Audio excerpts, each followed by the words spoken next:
This is Healthy Souls with Father Nicholas Louh, helping you to live a Christ-filled life in today's world. Father Nicholas is the pastor of St. John the Divine Greek Orthodox Church in Jacksonville, Florida. Good morning.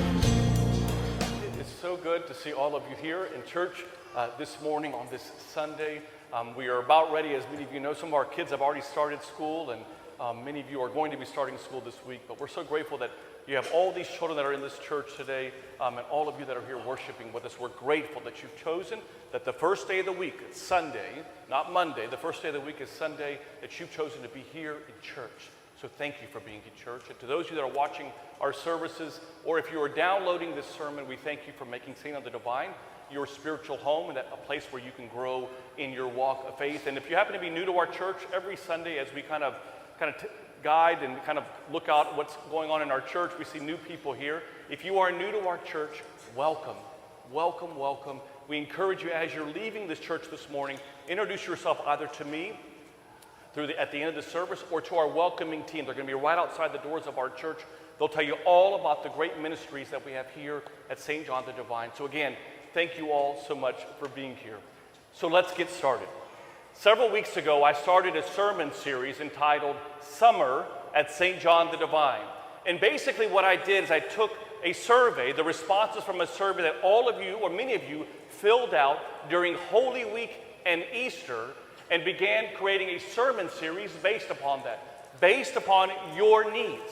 One of my jobs as a parish priest is not only to lead you in prayer every week and every day, and to pray for you and to guide our church, but it is also to feed where you are struggling with the most. And so we did different topics over the last several weeks, and today I want to continue that sermon series by sharing with you an area that I think so many people are struggling with today. In fact, it's called the disease of our century. It is $1 billion problem that many people are facing. You go up and down at a bookstore and you see books written all about this topic. What is this topic that we're going to talk about today?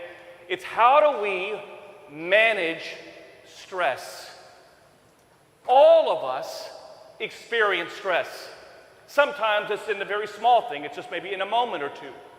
While at other times, the stress can be much longer. So I took the liberty this morning, very early this morning, I had to rewrite this sermon, but I wanted to kind of spend and share with you what I thought are some of the areas that we get stressed out about, and see if any of these apply to any of you. Here's number one: school. Many of you young people are stressed about going back to school. For some of you, you're starting a new school. You're stressed about it. You're stressed how you're going to be. Maybe some of you are in college, starting your first year, wondering about how it's going to be and allowing those thoughts of stress to impact you. Another area of stress is conflict with someone. How many of you are in conflict with someone? Do not raise your hand, especially if that person is right next to you right now. Sometimes what can cause stress is marriage. Marriage can be stressful. Sometimes they are deadlines, things that have to be met, that sometimes can be a stressor. Maybe money problems or job loss. Parenting can be a stressor sometimes. How to say the right things to get across to our children. Sickness is a stressor for people. I think that I would raise my hand to this one: the pace of life. How many of you are stressed by just how fast our life is coming and going? Sometimes getting older is a stressor, or unresolved sin. All of us can experience stress. Last Sunday, I shared with you a Greek word that is so powerful that it's a game changer if you study it. It's called logismi. Logismi is something that we talked about last week. I encourage you to go back last Sunday, follow that sermon. But today I want to give you another word that's called merimna. Merimna is basically anxiety or worry. This word does not simply mean what we call it in English of stress and worry. It literally means to tear something apart, to separate it. When you get stressed, you need to know this, that you are being separated from things that are very powerful in your life. I wrote down just a couple of them. When you're stressed, friends, it separates you from your faith. You see, when you get stressed, many of you don't realize this, but you magnify it. You'll spend so much time talking about the stress and worrying about it, filled with anxiety, so much so that you magnify the stress instead of magnifying the Savior. And for many people today, they are stressed and they can't hear the voice of God. Stress will also separate you from your family and friends. When you get stressed, people can operate it and act it out in different ways. Some people can internalize it. When they have a moment of stress, they just simply keep it on the inside. You ask them how they're doing, I'm fine, just a little stressed out. But you know better. Sometimes other people can take stress externally, where they act it out, they get frustrated. And oftentimes, the punching bag of stress are family and friends. Another area that stress separates us from is your purpose. See, for many of us, we buy into this lie that we're just called to make a lot of money, get rich, and then ultimately we die. That's not the purpose of life. That's creating the stress that you have in your life.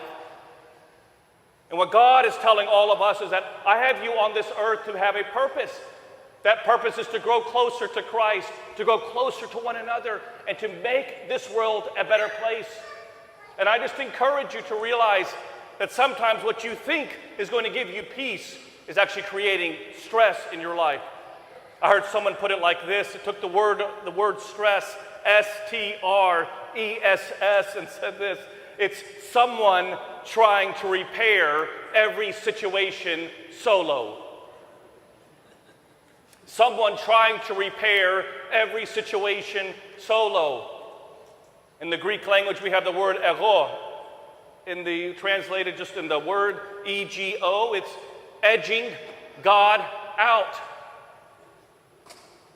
We wonder why we're filled with so much stress in this world. But can I just encourage you with this? We need to learn how to manage stress, or it's going to manage us.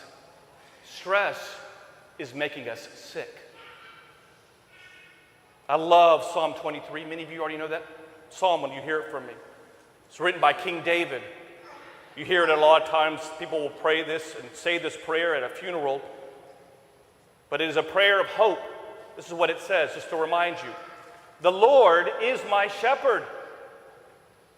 I have everything I need.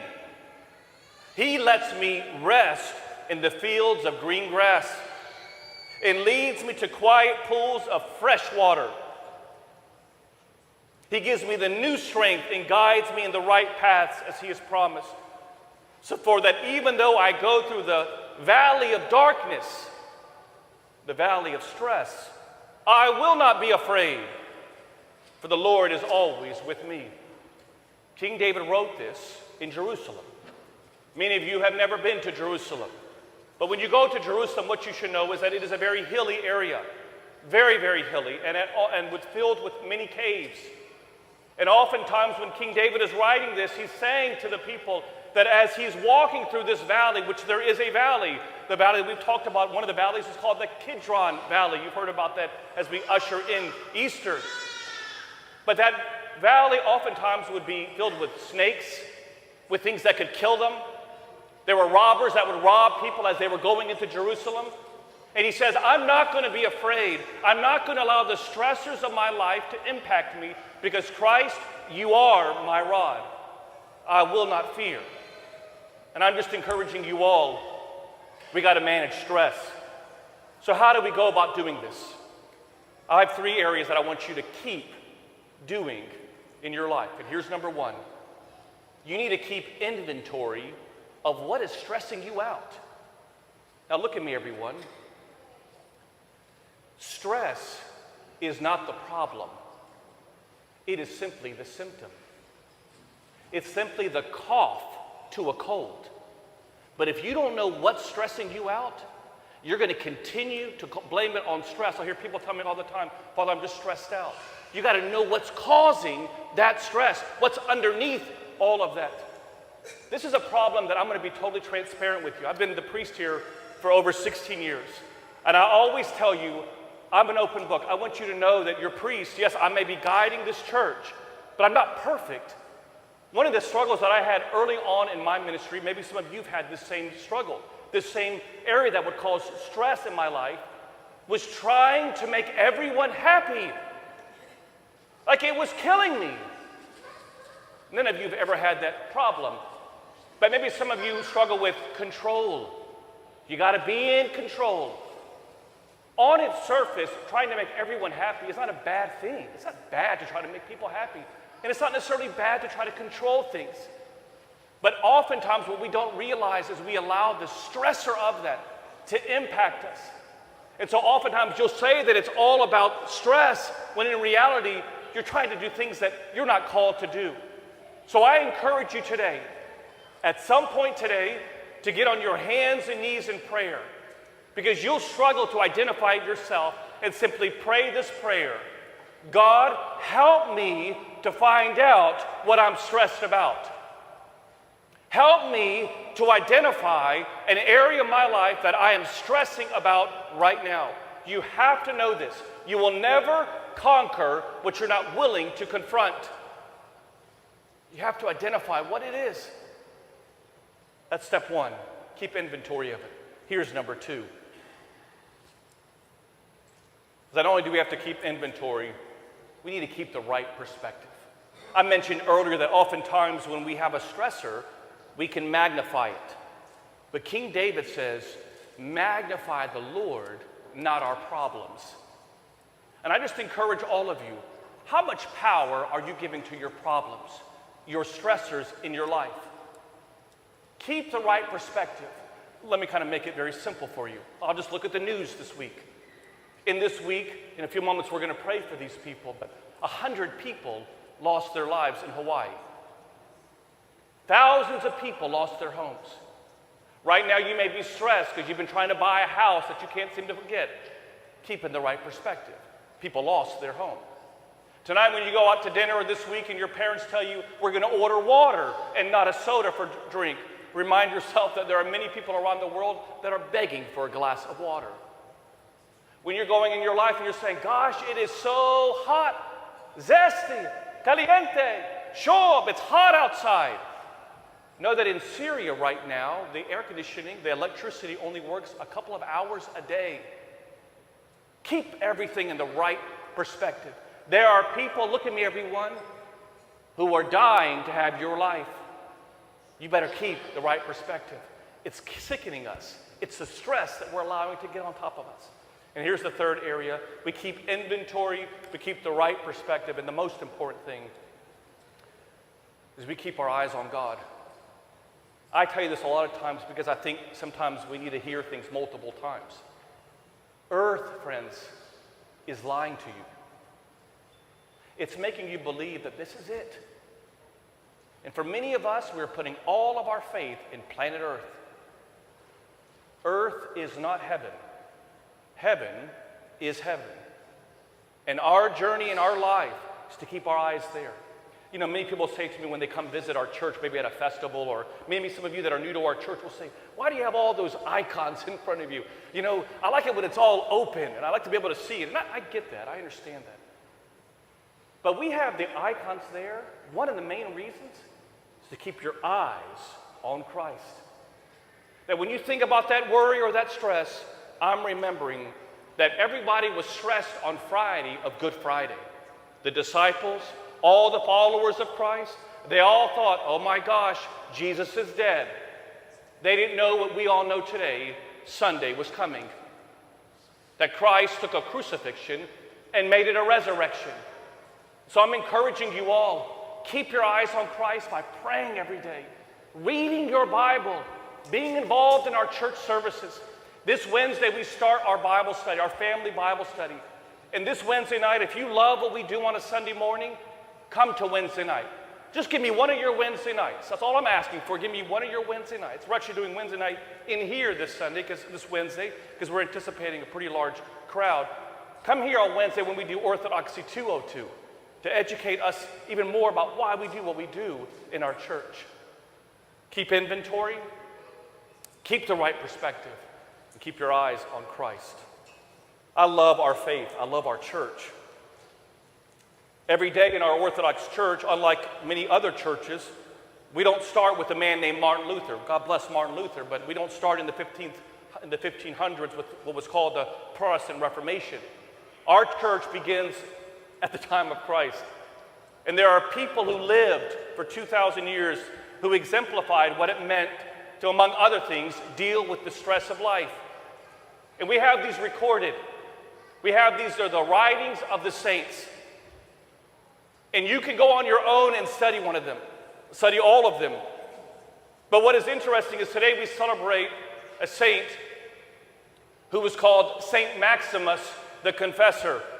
Just to give you a little heads up about Saint Maximus, he lived around the 700s. He lived during a time when Christianity was tolerable, where people were accepted as being Christians. Yet he argued about one of the ideas that was plaguing the Orthodox Church or the Christian church at that time, and that is Jesus Christ fully God and fully man? You all know when we do our cross. How do we do our cross, everyone? Let's just do it together. We'll do a little exercise. Up in the hands. Yeah, lift your hands up in the air. 3 fingers, right? What do these 2 fingers mean? That Christ is fully God and fully man. We have that. It's not just 2. It's not just these 3. It's these other 2. That Jesus Christ is fully God and fully man. Most churches today, they take that for granted. But St. Maximus was talking about that. That when Jesus Christ says that me and my Father are one, he meant it. That Christ is fully God and fully man. But at that time, there were those who didn't believe that. So much so that they punished him. If you look at an icon, go home today and look at an icon of St. Maximus, they would cut off his arm. And because he was an amazing orator, he gave speeches that would mesmerize people, they would cut off his tongue. This is the people that brought us our church. These are the lives of the saints. And in an extraordinary book that I encourage all of you to get, it's called, there's several volumes, it's called the Philokalia. The Philokalia is one of the most powerful books in the Orthodox Church on the lives of the saints. It is literally talking about how love of the beautiful. It was written by a man named Saint Nicodemus, but he writes a great deal about Saint Maximus. He writes about the writings of Saint Maximus. Listen to what he says about stress. Now talk about a man who has no tongue and has his arm cut off. Listen to what he says about what stress is all about. Stress is an evil which is always looking to the future out of fear. And one experience in the present is called distress. He goes on to say that a good holy Christian remains dispassionate. In other words, does not allow the stress to come on side of them. Why, he says? Because he is united to Christ himself. Because he's a Christian. He later on says that being a Christian is an entirely new way of being a human being. I love that. You're a new person. Don't go back to the old ways. Don't go back to the world's ways. You're a Christian. I'm not telling you that you won't face stress, but look at my mouth. Don't dwell on it. Don't dwell on it. So go out today, finding and keeping inventory of what you're stressed about. Keeping inventory of it. Keep the right perspective. Many people would love the life that you're living right now, and keep your eyes on Christ. Never forget that we don't allow stress to manage us. We manage it. In the name of the Father, Son, and Holy Spirit. Amen. We invite you to join Father Nick and his wife, Dr. Roxanne Louh, on the 2nd and 4th Tuesday of every month for their Healthy Minds, Healthy Souls call-in show at 8 Eastern, 7 Central on Ancient Faith Talk.